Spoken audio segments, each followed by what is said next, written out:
Hey everyone, welcome. Yep, okay, I'm unmuted. Just making sure. Welcome. Thanks for joining me today's live stream. So today we're going to be covering how to use some generative AI and large language models to build full stack apps. So have you ever had an idea for a product and either you're not a coder or a programmer, maybe you don't have resources, you don't have staff, you don't have anybody that can help you, you don't have budget, or you don't have time. If you are a programmer, maybe that's it. You don't have the time to dedicate to developing a full stack app, or maybe you're just not a full stack developer. Anyway, long story short, there is a free open source tool called GPT Pilot. And that's what we're going to cover today. We're going to start from the very beginning and go all the way as far as we can. We probably won't finish this app only because there's so much we can do with it and we can always keep going, but we're at least going to get the basic framework, show you how to download, install, and use GPT Pilot to build your own full stack app. So let's go. And all right. So first of all, if you're joining me live, let me know in the chats. Feel free to ask questions as we go along so that I can get those answered. And I'd love to hear your ideas and what we're going to include in this app. I already have some basic ideas, but let's see where it goes. So the first place we're going to go, the tool that we're talking about, and let me get into there we go. Here's the URL.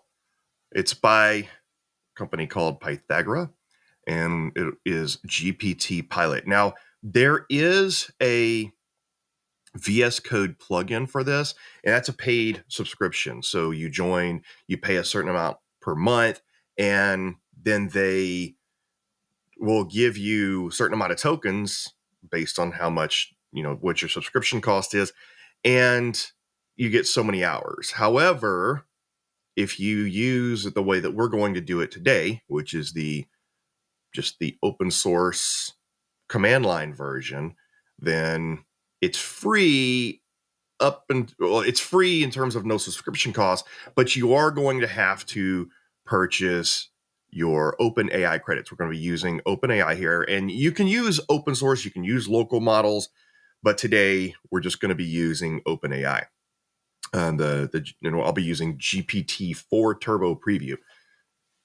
All right, so let's real quick, just before we get started with all this, just a few precursor things we're going to need. So we're going to be using Visual Studio. And so the URL to VS Code. It's Visual Studio Code, but code VS Code. There's the URL for that. And everything that we're going to be doing today is going to be relatively cross-platform. And it's going to be, you can use it on Windows, Linux, or Mac. And so you'll just download the particular version of VS Code here. You're also going to need Python in order to run GPT Pilot. And so you can download Python for your platform here. It's also cross-platform. So you can download that here at python.org, and you'll just download your particular, well, there we go to downloads. But normally when you go here, and I don't know why it's not doing it now, but normally when you go to python.org, it will auto detect your operating system and give you the option to download for your operating system. All right, so let's go ahead and go back to the, excuse me, the Pythagora GPT Pilot, and we'll look here. And there's a few things that you'll have to do. So first off, in a command line or a terminal, the first thing that you're going to do, and you go all the way down here. And so you will also have to have Git installed as well. I did not provide a link to that. So you'll have to have Git, but you don't necessarily have to have Git, because you can also, up here, you can just download the zip and then open it up and you'll have everything. But if you want to keep up to date with all the updates and everything, so you'll copy this to your clipboard, and then you're going to run this command. And I'm not going to go through the exact setup process. I already have all this set up, so that's faster. And so I'm just going to let you know what steps. And there's a couple extra things that you need to know that's not explicitly mentioned here, but you'll copy this in whatever folder you're going to be working from. And so that will download it. Then you're going to change directory. That's going to create a GPT Pilot directory, wherever you get cloned it at. You'll change directories. And then you're going to want to you're going to want to use a virtual environment. Now here, they're using the Python venv environment. I use Conda, Miniconda, or Anaconda virtual environment. But you're going to want to establish an environment for that. And the reason why is just so that Python is notorious for having dependency issues and cross dependency issues in terms of libraries and versions and stuff like that. And so when you create this in a virtual environment, it's going to keep all that self-contained, so you don't have versioning conflicts, and that's what typically happens. And so this is how you would do it in the virtual environment. Conda is very similar, but the Python virtual environment works just fine. And then you're going to run pip install -r requirements text. That's going to install all of the different packages, modules, libraries that are needed to run GPT Pilot. It doesn't do a perfect job, so I'll show you how to fix that. And then there's going to be another directory underneath there inside of your GPT Pilot directory. There's another directory called Pilot. You'll cd into that. And then you're going to want to copy.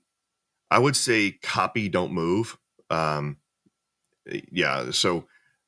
there's going to be a .env.example file, and I'm going to show you this here in a minute once we get installed and get running. There's going to be, you're going to want to change that to just a .env file, and I'll show you here in just a minute.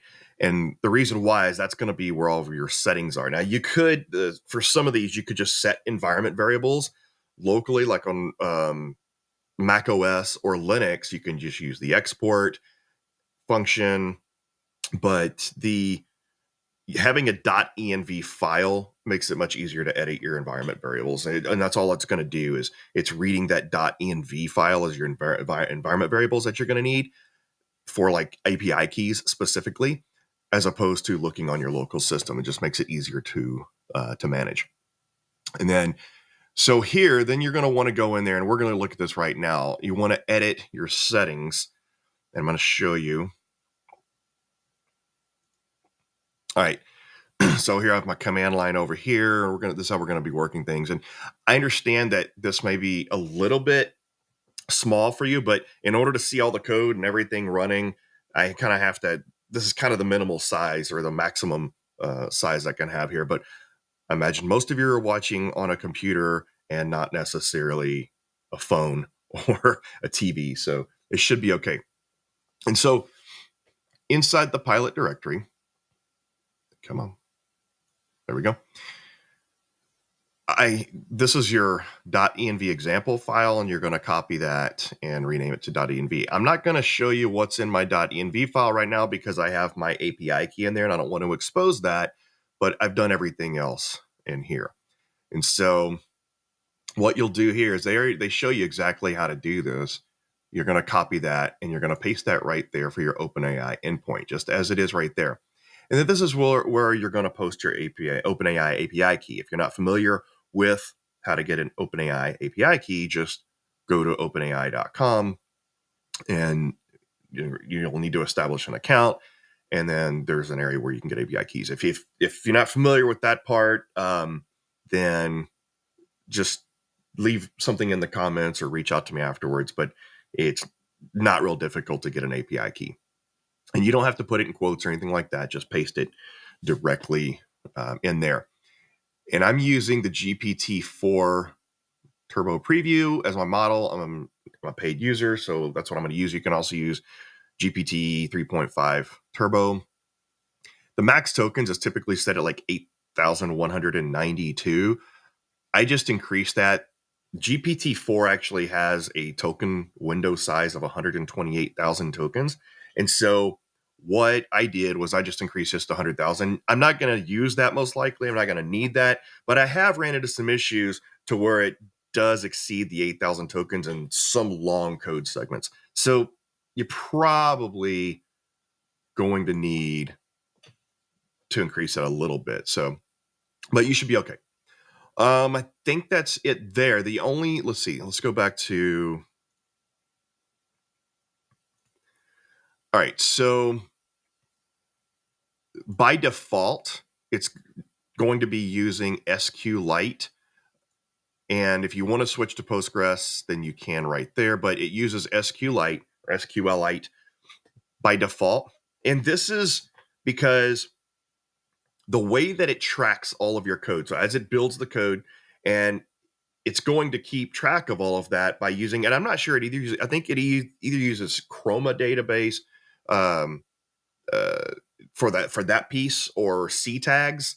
And what it's doing is taking all of your code and it's vectorizing it into text embeddings, which basically creates a numerical coordinates map of all of your code so that it can easily find it and reference it.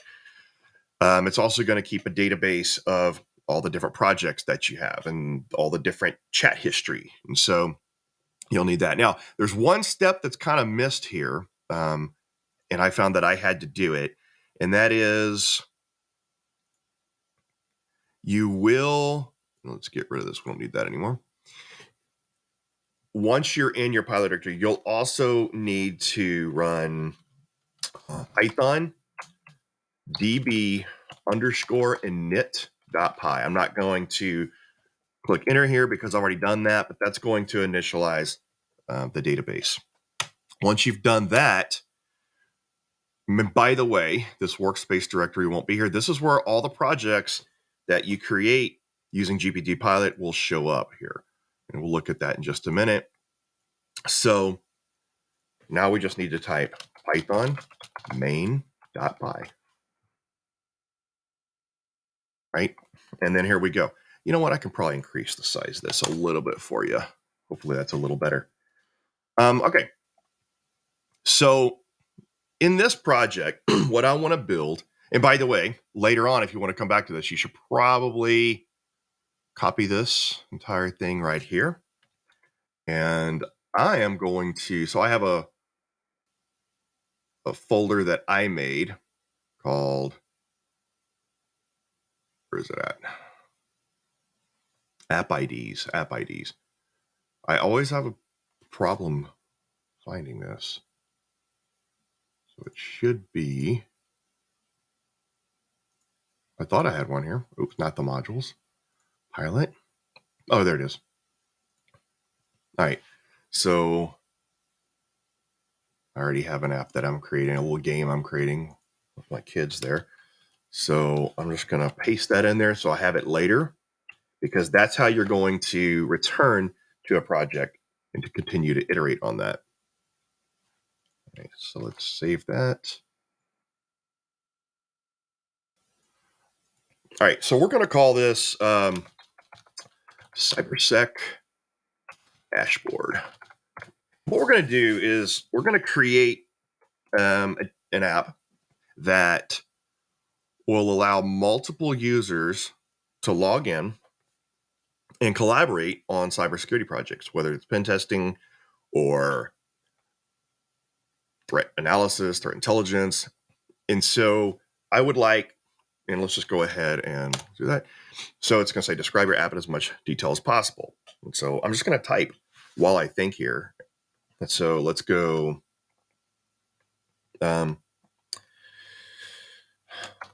This app will be a web-based tool for cybersecurity professionals. You know what? For cybersecurity team members to collaborate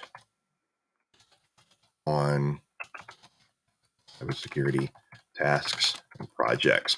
Now, one of the things that is important to note here is that What I have found is while you want to be detailed with the base functionality of your app in terms of the framework and how you want it to work, you don't want to load up every possible feature in your description, because then that will make the development process extended.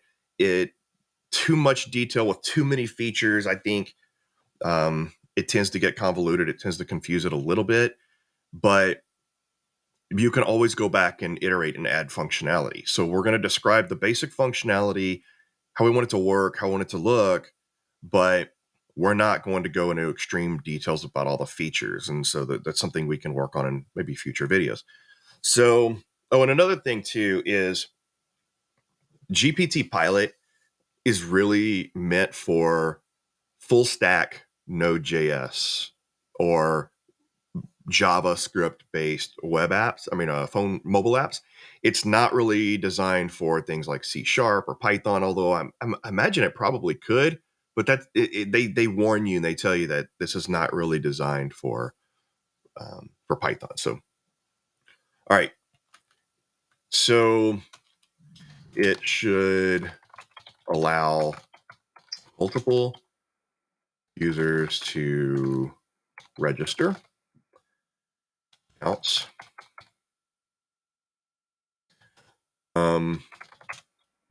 The user, let's see, we'll say the app, we'll say the main, and I know probably should have typed all this out ahead of time to save time, but I kind of wanted to do it on the fly. So, all right, let's hold on real quick. I just want to make sure. All right. So the main interface will have a header, footer, and two main panes. The left pane will be for, we'll call this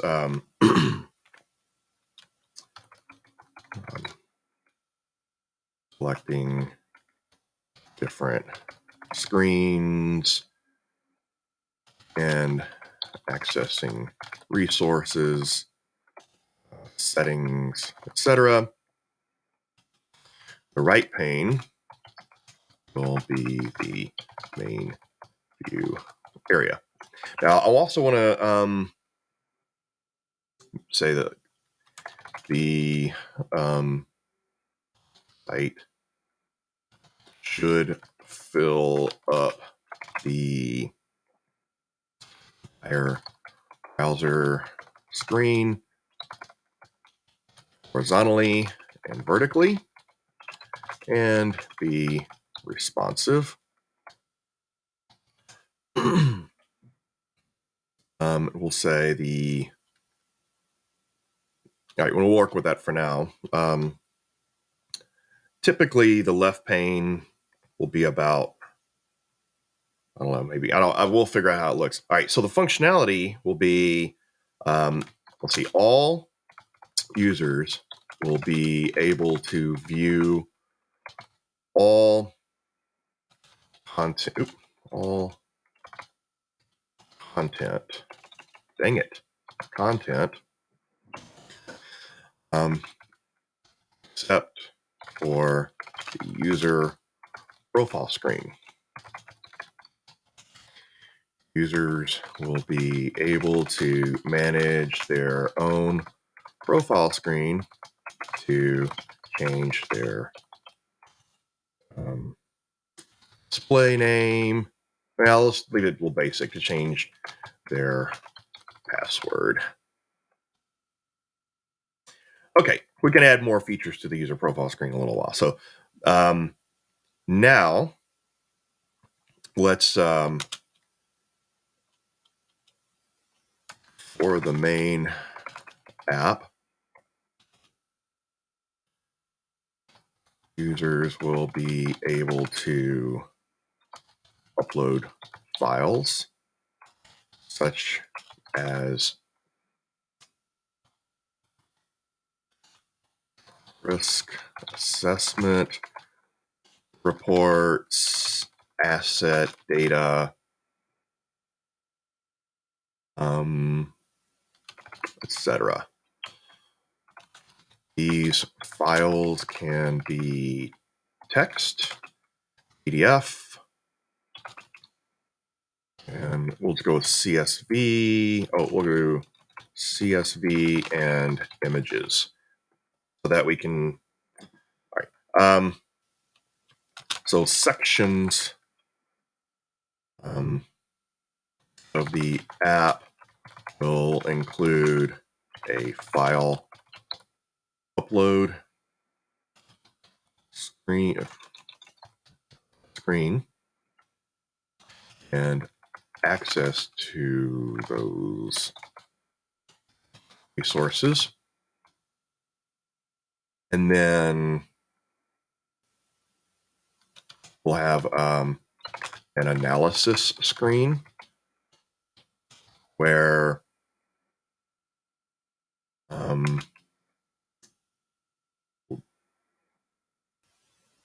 eventually I'll probably put in like some OpenAI or some, I'll probably put in some sort of large language model type analysis on that. But for now,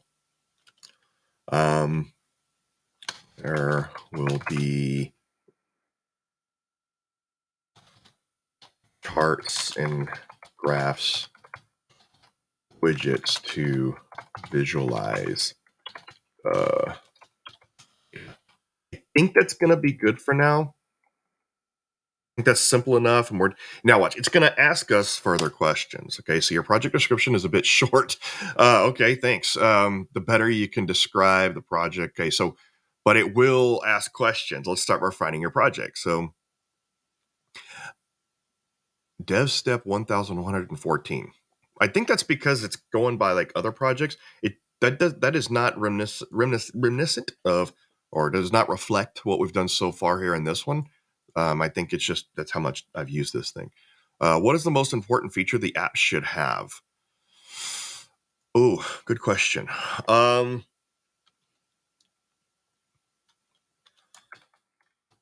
The ability to upload about CSV files and turn those into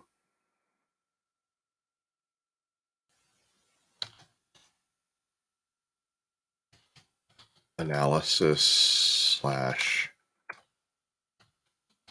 or into about graphic analysis visuals. Should users be able to share these? Oh, are we crapping out here? I hate it whenever it looks like we have when OpenAI slows down. Come on. I knew it. OpenAI is okay. We'll just keep going. Come on. Okay, there we go. Oh, shoot. Okay, I didn't get to answer that because OpenAI had an issue. Provide predefined types of charts and graphs for the analysis, or do users need the ability to customize which type of... I might have bit off more than I can chew for this one. So we'll see. So I'll say, I just want to answer this. It didn't finish though. So we'll say the, I guess we can say, just to start off with, maybe we can use a large language model to produce those charts and graphs. I'm not sure. So kind of like what GPT-4 does through the interface.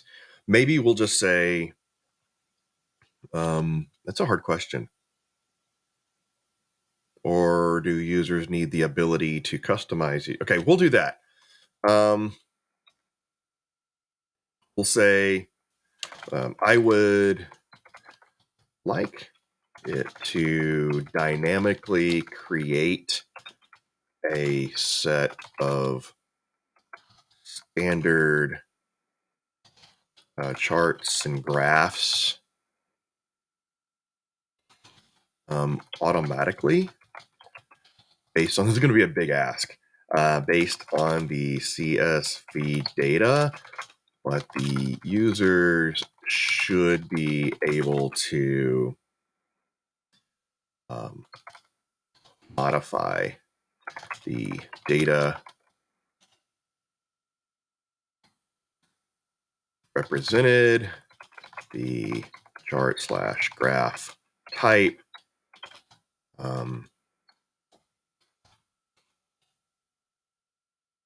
and labels. Let's also answer the previous question. So let's tell it, now let's say all data and dashboards will be available to all logged in users. Should there be any limitations on the size or the specific format of the CSV files? I'll just say not at this time. Do you require any specific third-party services for authentication, analytics, and the purposes? Okay, good question. All right. So right now, say account registration and will not require validation for now. And that's because for this, you can run into problems. The way that I've seen that this app will build validation, you have to go in and you have to set up a special application password, like in a Gmail account, and there's issues with that. So we'll just say, look, you get to register. It's easy. Okay. And so account registration will not require validation for now. And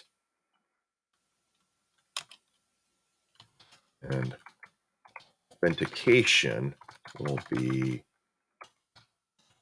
just username and now. Will users have different roles within the application?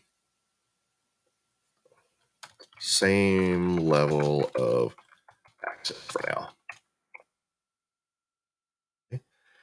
Should the email application send email notifications or alerts? Not at this time. Again, keeping it simple for now. All right, so now it's building. And let's just go ahead and move this over. And this is so, I wanted to show you because you'll start to see this being built out. And if we look over in our workspaces, see now we have CyberSec dashboard.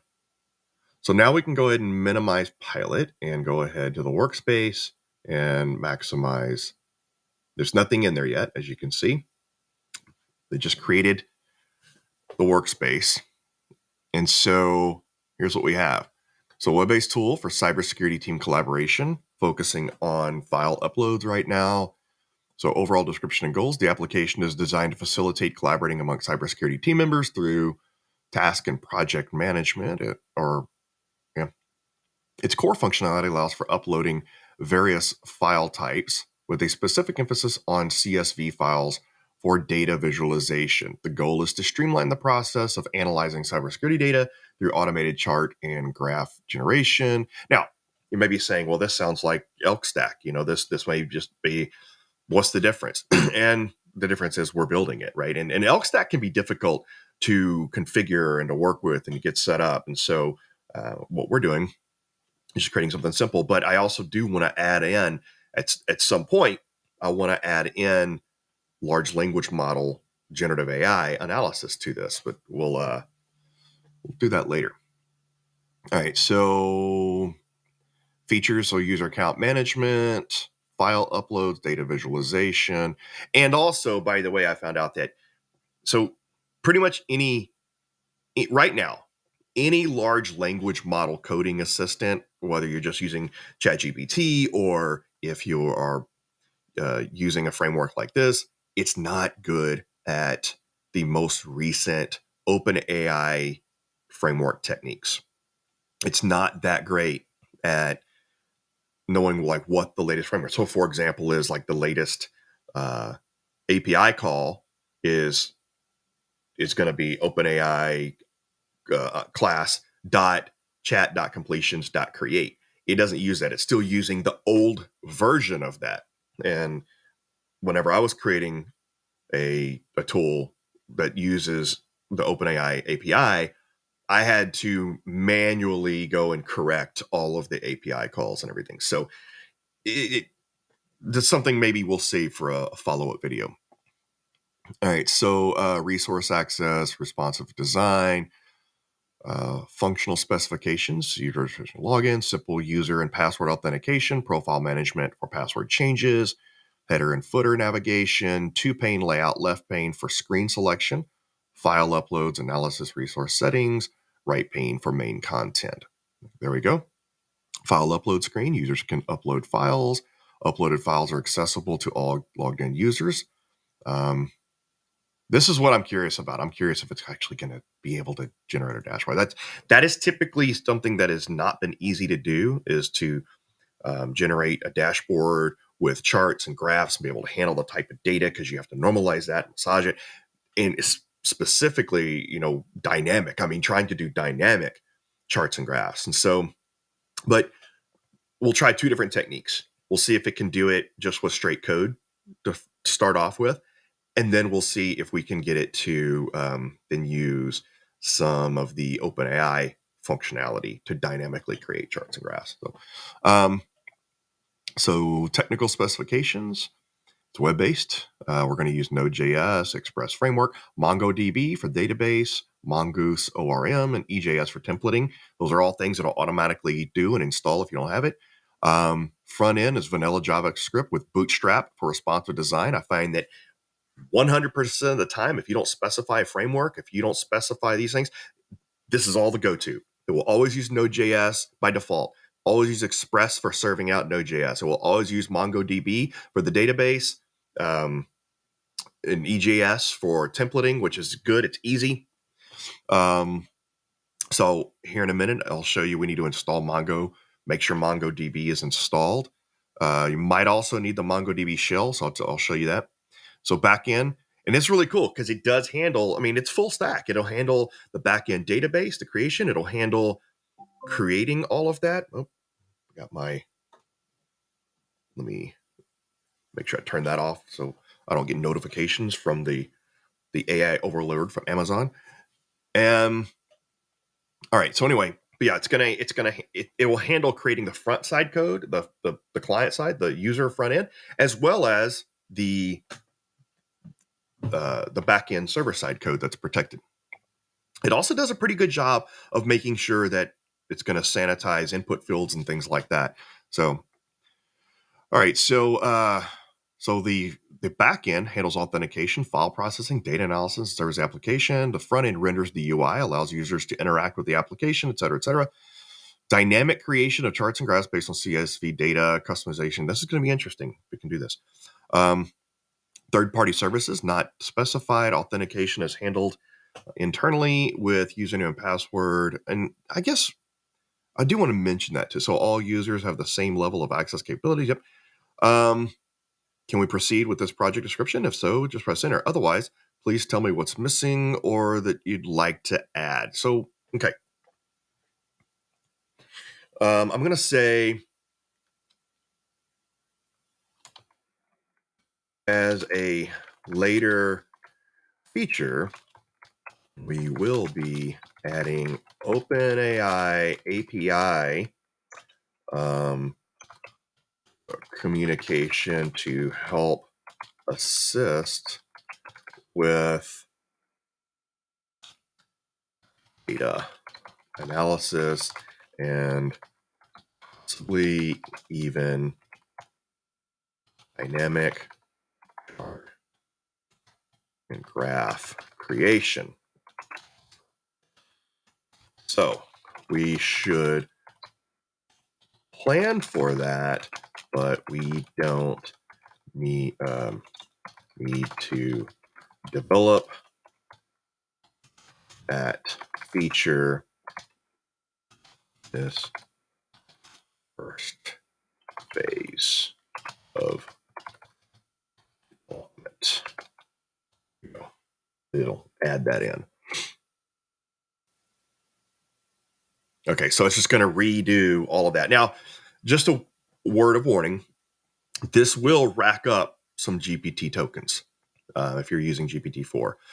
So I figured, I think maybe I've spent about 8 hours so far working on this. And what's interesting is, I have spent quite a bit of time working with this, but only like on one hand, 8 hours sounds like a lot. But when you talk about, I did develop an entire full stack MVP within that 8 hours.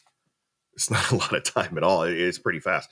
So, you do need to plan for in that 8 hours. I think I ran up maybe, and it's hard to tell what tokens were used for that specific part, but probably around $50 or so worth of tokens is what I spent over that 8 hours doing all of this, and it's going to be variable. So just make sure you plan for that. All right. So did it add that in? Yeah. Yeah. So future plans. Okay. All right. I think that's good. So let's just go ahead and let it go.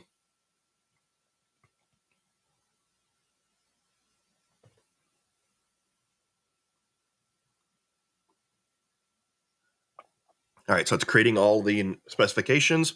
Now, the way this works, it's a multi-agent system. So there are many different agents that it uses for different roles. But specifically, there is basically a kind of a project owner, a product owner, and that is your human proxy. So it's acting as your proxy on behalf. So I'm the user, I'm the end user, and then there's this communication or routing proxy agent that takes my specifications and gives it to the developer, and then the developer agent will write the code, and then it passes it to QA, and then QA will say, that's good, but you didn't meet the specification, and as you'll see as we go along. So, we'll see that, and you can see it develops this JSON object that communicates all the specifications in a way that the agents understand. So it's actually using in this case, I don't know if it's actually using the OpenAI function calling ability, or if it's created a custom one so that it can be a little bit more universal. By the way, so universal with open source. I just want to mention this, which I forgot to. So over here in your environment example, if you were doing this and you wanted to use an open source model, what you would do, and we're not going to go over the details outside the scope, but you would use something like Olama or LM Studio to create a local endpoint with an open source model, and you would just put that here. So that's how you do that. Now, another thing I want to mention is that as you go through, so you want to go through all of the files, and as you go through them, look at all the imports. And I had to do this. You may not need to, but I had to go through, and there were certain endpoints certain endpoints here that I had to, or not endpoints, I'm sorry. There were certain libraries, imports is what I meant to say. There were certain imports. You'll see a yellow squiggly line if you don't have that imported into your environment. And I had to do that. So I had, if it was a yellow line, I had to type pip in my command line. I had to type pip install and the name of the module in order to get that installed and everything working. So it worked fine, but it bothered me really bothered me that we had some of those missing. So anyway, just something to think about if you're going to be doing this. All right, let's go ahead and close that out. And let's go ahead and let it continue. So it put all that into an object. And it's going to check right here what it's doing. It's actually asking permission to run a command on my system. And it is going to be asking it to check the node version. So I do have that. Okay. And so basically there's a check. Yep, done. Okay, we're good to go. It's going to look for Mongo shell. Okay, so here's where I was telling you. You're going to need Mongo and Mongo shell. And so let's go to the MongoDB. So for the URL for that it's free. The community version is free. You're going to download and install MongoDB. It's pretty simple. By the way, one thing I forgot to mention when you're installing Python, when you're installing it, and it's easy to miss, there's a checkbox that asks you if you want to include Python into the Python executable into your execution path in your environment path.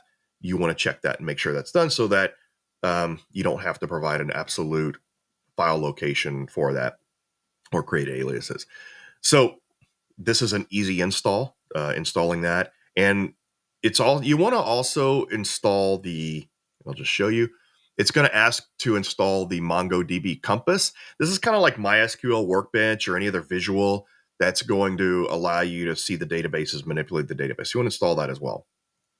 Okay. And then you're going to want to install the MongoDB shell, which is going to be at this URL here. And that's what it's asking for. So you can't just, yes, you're going to have to it's going to want to install the Node.js modules using NPM, but you're still going to need to install this. Now, the reason, by the way, in case some of you are wondering, the reason why I'm using Windows is because it's my whole setup here, my video streaming and all that, my big server or my big tower computer has the horsepower to handle it. So I'm using Windows. But usually when I typically develop on my Mac OS, my MacBook. Just that way I get the Unix/Linux like functionality, and things a lot of times tend to work better. So there's that.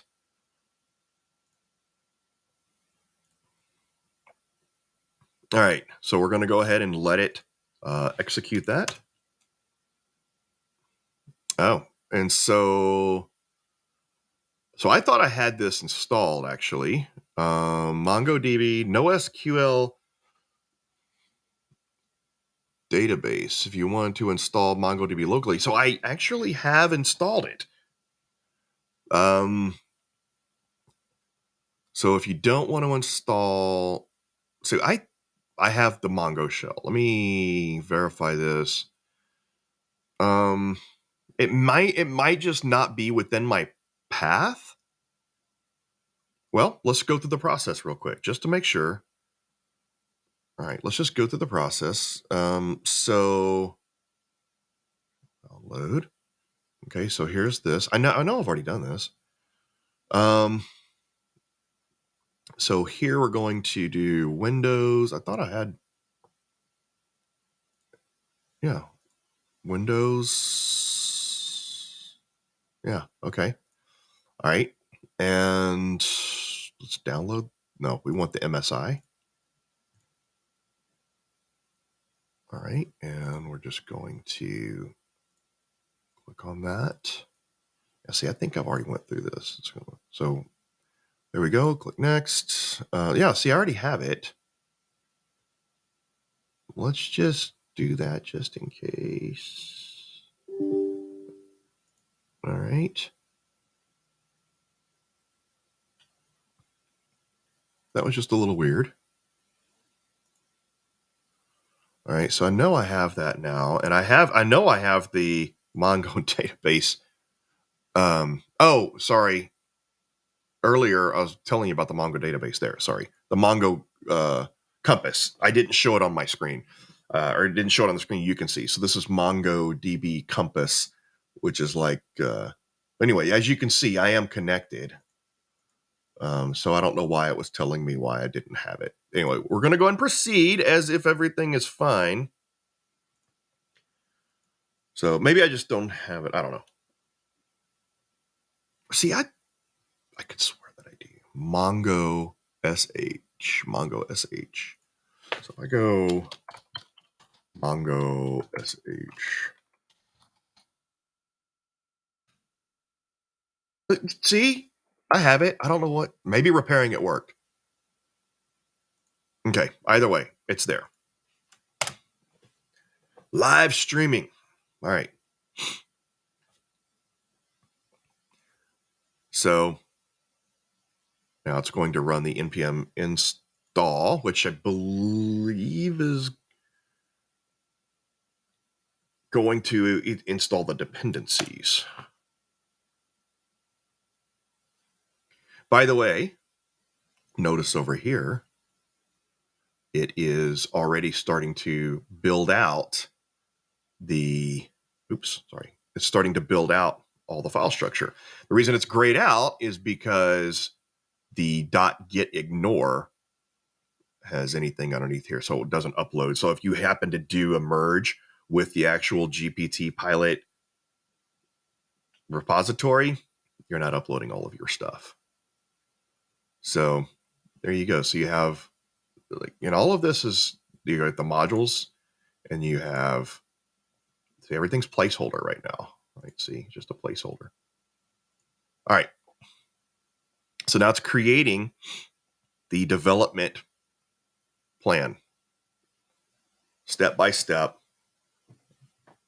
And it's going to iterate through all of these plans. So this is basically kind of the product owner going through and developing a plan based on the specifications. It's going to communicate this to the development agent. Now it says implementing task 1. Okay.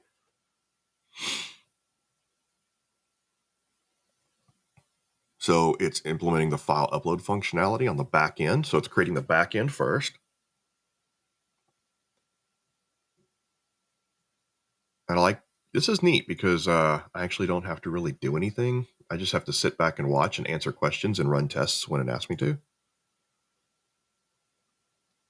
So there it's writing the code.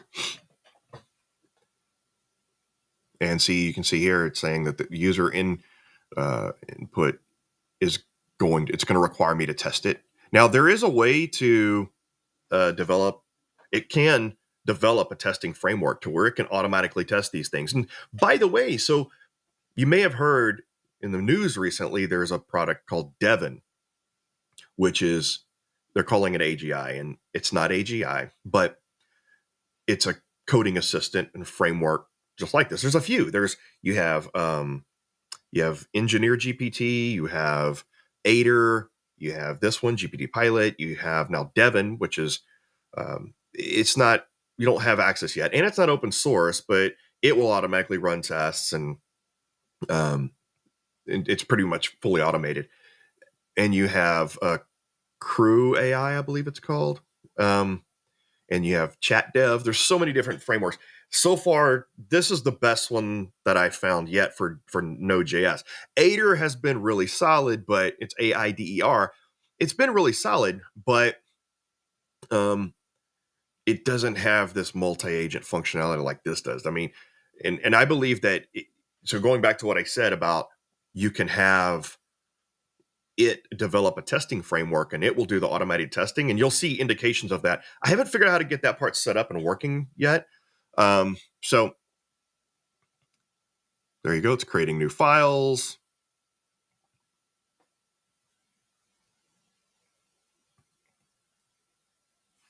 So it's just, and see, this is real cool right here.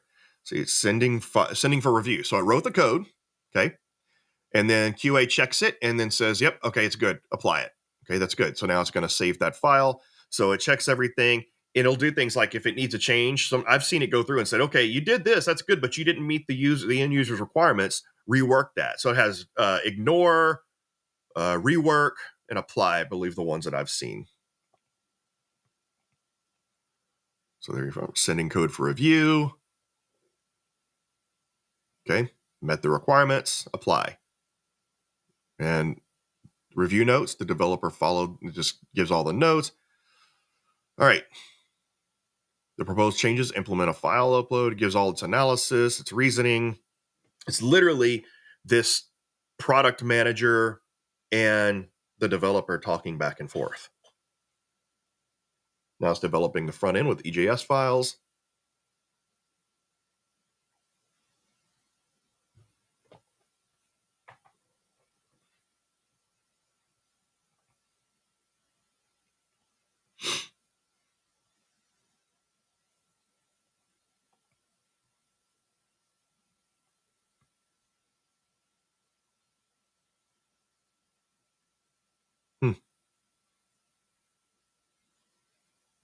It's going. All right, saving all the files. Those are all the files it's created so far. Sending code for review. Likes the results, apply it. Likes the results, apply it.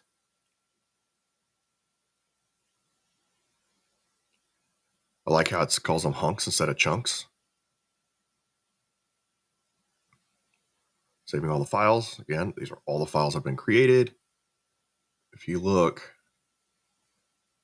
under the, you'll see that you have the public facing stuff, you have the routes, and the middleware. This is the endpoints. Basically, all your routes are your API endpoints, so that the front end can communicate with the back end and the views. These are going to be all of your. It just created that file, so this is going to be all of your user interface stuff.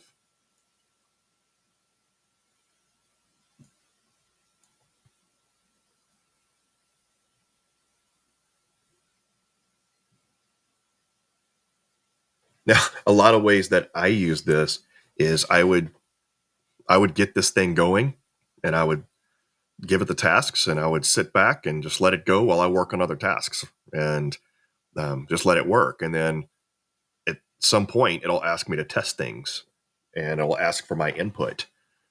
Okay, see how it says command input, start, timeout, success manage. So basically, this is the piece here to where it would automatically test it first on its own, but it doesn't necessarily do that. Also, but this is where it's setting it up to here in a minute. You'll see I can just type R to run it and see what happens, but we'll see.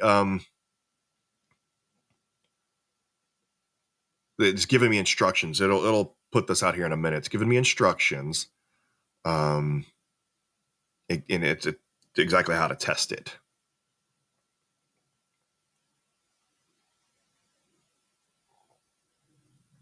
All right, here we go. So this is the first test.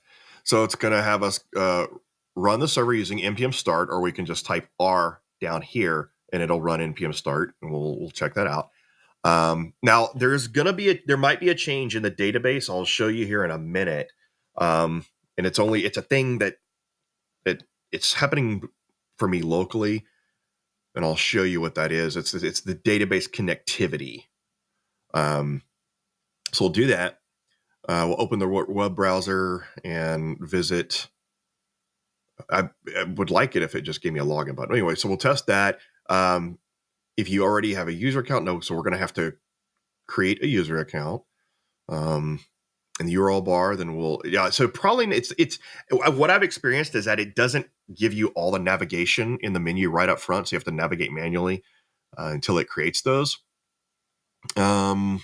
It gives you the expectations of what you're looking for. So step 5 is interesting. Use the following URL command, the curl, to simulate file upload. Now, I don't have curl on my Windows. What we're going to have to use web requests. So in Windows PowerShell, you have to use web requests, and we'll look at that in a minute. To simulate file upload, because right now we're simulating the file upload because we don't have that upload screen yet, and replace that file with the actual file I want to upload. Okay, before running this command, ensure you're logged in. All right, so it's just basic process. Let's see what this looks like. And where I was talking about, I think, is going to be in the routes, right? I think it's going to be in the auth route. There's going to be database connectivity, or actually it might be in the environment here. Yeah, there it is. Okay. So I don't want it to create MyDB because I already have one. If we go here, so I already have a MyDB, and that's for something else. So the nice thing about Mongo is that it'll dynamically create a new database. And so here, the first thing is for some reason, my localhost file is messed up and localhost doesn't work. So I have to, it works better. So I'm going to type 127.0.0.1, which is the IP address equivalent of localhost. And it works better if you also include the port number, so 27017.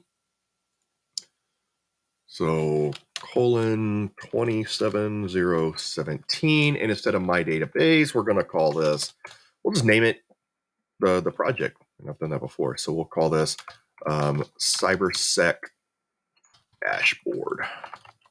There we go.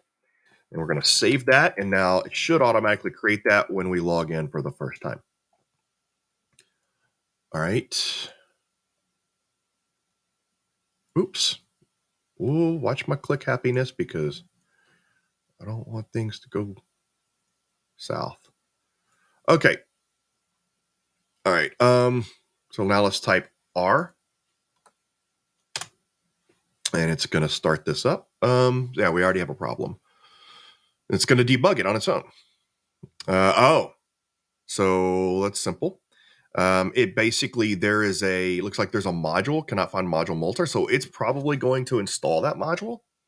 So that's another advantage of running it directly from here, is that you get all the output and it says, oh, there's a problem, and it's going to install that. So I'm just going to click enter by default, taking the yes.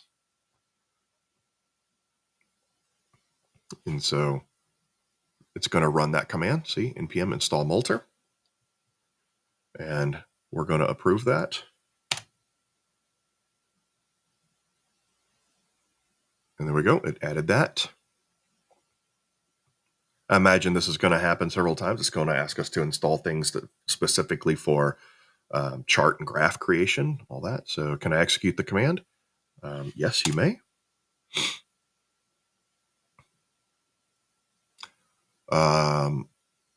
Not exactly sure what was it this time? Unhandled error. Okay. That's right. It's going to debug itself.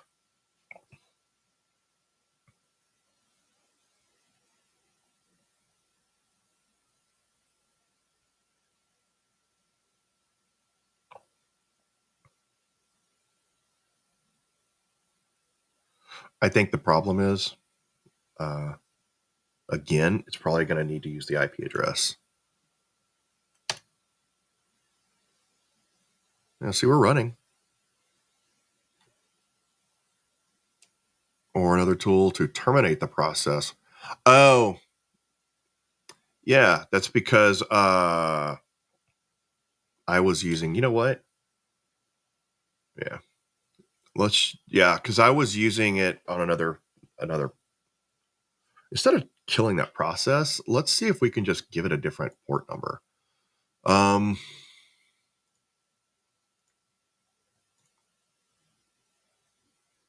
Yeah, let's just give it a different port number.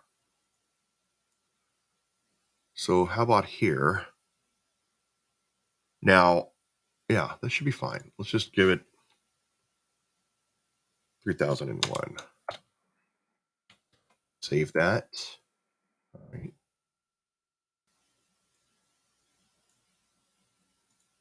Okay, now let's run it. There we go. Yeah, just changing the port number worked. All right, so we're going to open this up. Hey, and look at this. Very standard